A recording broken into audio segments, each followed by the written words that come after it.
台北228纪念馆是台北市的市场古迹。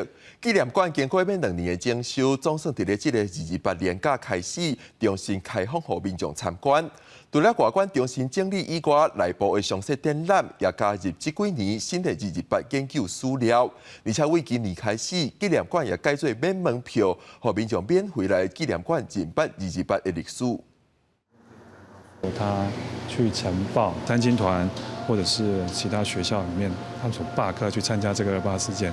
透过活动中地看228时期的文献，来咧呈现台湾维权时期的保庇局台湾站安怎监视党外人士，这是台北228纪念馆。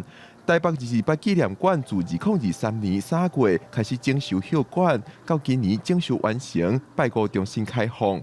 228年假期间，未少民众趁机会来了解228迄段历史。我细汉的时阵就会听阮爸爸咧讲关台湾的历史，会记得家己的历史。还学生的时候，就是从课本上去了解这件事情，然后就刚好就是有一个蛮难得的机会，想说走进来看一下。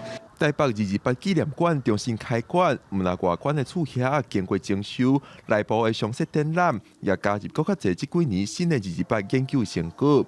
除了保庇局台湾站的详细文件，阁有亲像这区详细列出部分台北地区228受难者的故事，予民众来了解。近10年来，这个新增的史实来做一些补充，像这个情报人员他们渗透到处理委员会啊，或者是各机关。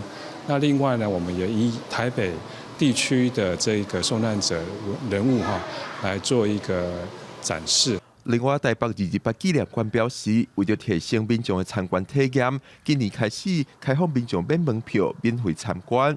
官方表示，随时代进步，也有愈来愈侪新的228史料互人发现，伊也会继续透过精神展览，来互民众认捌更较侪详细的228历史。记者郭文浩、平泽台北报道。